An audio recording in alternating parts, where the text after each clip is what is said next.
Novel Dua Bunga Setengkai karya Jawica, episode 24, Pulang Larut Malam. Mobil melaju dengan kecepatan yang cukup kencang di jalanan malam yang cukup lenggang.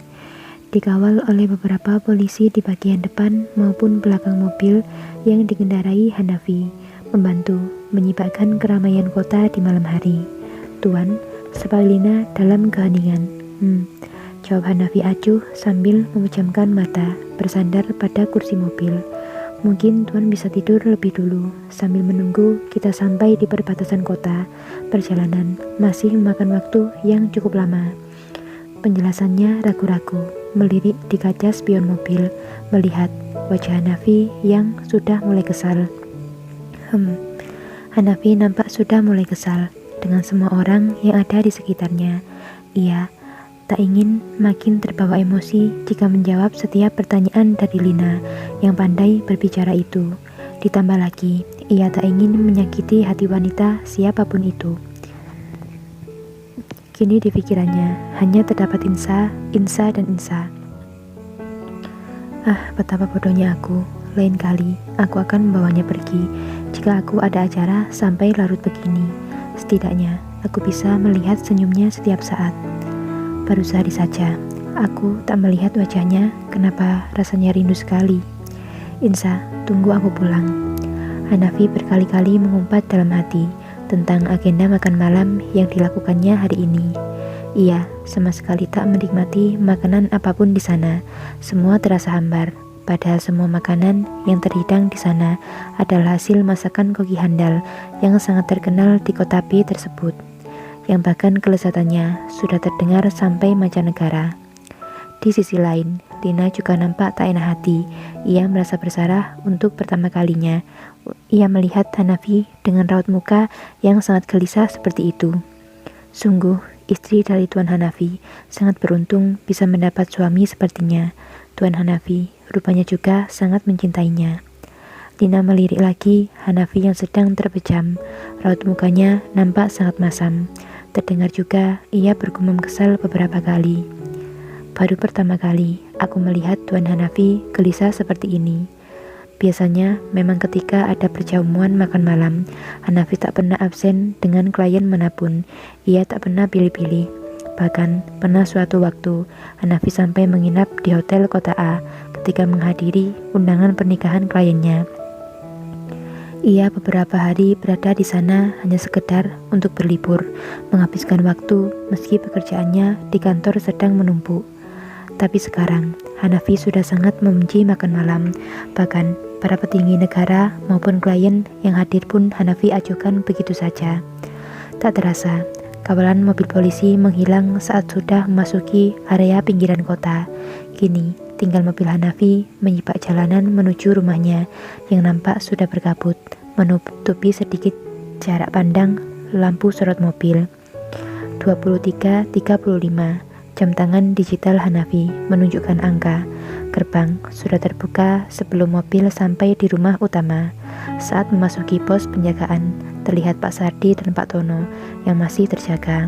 Nampak di bilik posnya 2 buah kopi yang masih mengepul dan 1 papan catur yang tergeletak ditinggal oleh para pemainnya.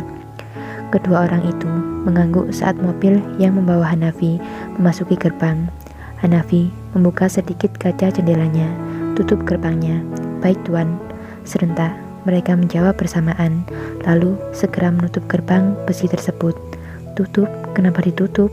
"Rinu, gerbang ditutup, lalu bagaimana dengan kami, Tuan?" "Lina." Baru saja mereka berdua bertanya dalam hati, kenapa tuannya menyuruh untuk menutup gerbang. Beberapa detik kemudian, Hanafi membuka suara lagi.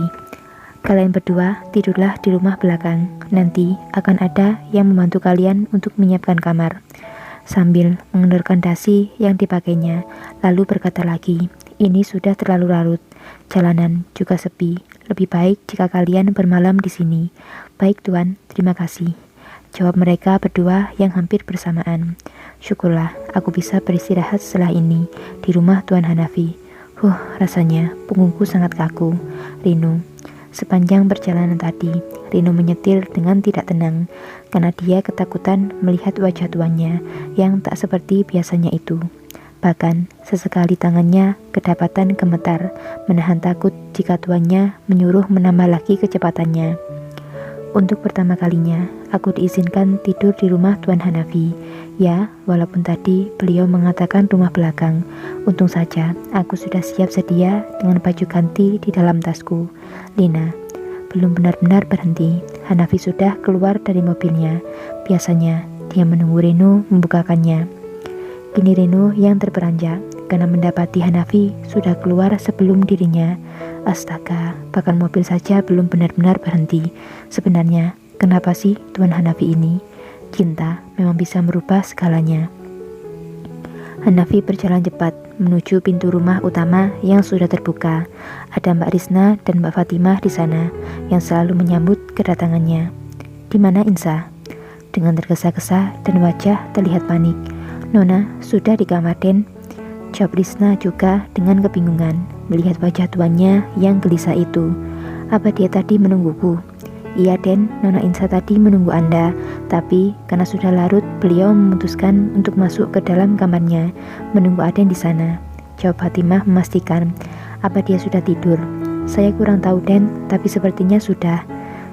Ya sudah, terima kasih, sudah menjaganya. Tentu saja Den. Hanafi sudah mau beranjak menuju kamarnya, sedangkan di belakangnya kini sudah berdiri Reno dengan membawa tas kerja Hanafi, juga Lina yang sudah nampak lesu setelah seharian bekerja mendampingi Hanafi. Apa Aden gak makan dulu? Kami sudah menyiapkan makan malam buat Aden. Aku kenyang, jawabnya acuh dan terus berjalan menuju ke arah kamarnya, tapi kemudian meneruskan kalimatnya lagi. Kalian bisa memakannya, aku sudah tidak berselera. Lalu hilang di balik tangga. Rino pun membawa tas kerja Hanafi ke lantai atas dan menaruhnya di ruang kerja. Lalu kembali ke bawah. Mereka pun menyantap hidangan makan malam bersama-sama sesuai perintah Hanafi. Tak lupa juga Pak Sardi dan Pak Tono. Beberapa makanan juga diantarkan ke pos penjagaan mereka. Setelah itu, Rino dan Lina pergi ke rumah belakang untuk beristirahat, diiringi dengan Mbak Fatimah dan juga Risna yang menemaninya. Ceklek, suara pintu pelan dibuka. Benar rupanya, dia sudah tidur. Sungguh, aku merindukanmu Insa. Entah kenapa, hari ini kau terlihat cantik sekali meski sedang tertidur. Pelan Hanafi berlalu dan masuk ke dalam kamar mandi. Ia membersihkan tubuhnya setelah seharian berada di luar rumah. Di dalam kamar mandi, dia masih saja mengumpati perjamuan makan malam tadi. Karenanya, ia jadi pulang terlambat di hari pertamanya bekerja. Hanafi pun selesai. Dia keluar dari kamar mandi sudah dengan baju tidurnya dan memegang handuk kecil dan mengusap-ngusap rambutnya yang masih basah. Ia memandang tubuhnya di depan cermin. Insa sangat menyukaiku dengan rambut yang berantakan seperti ini. Senyumnya tiba-tiba mereka. Memorinya kembali mengingat saat Insa bergelayut manja di lehernya dan memuji ketampanan dirinya dengan rambut basahnya.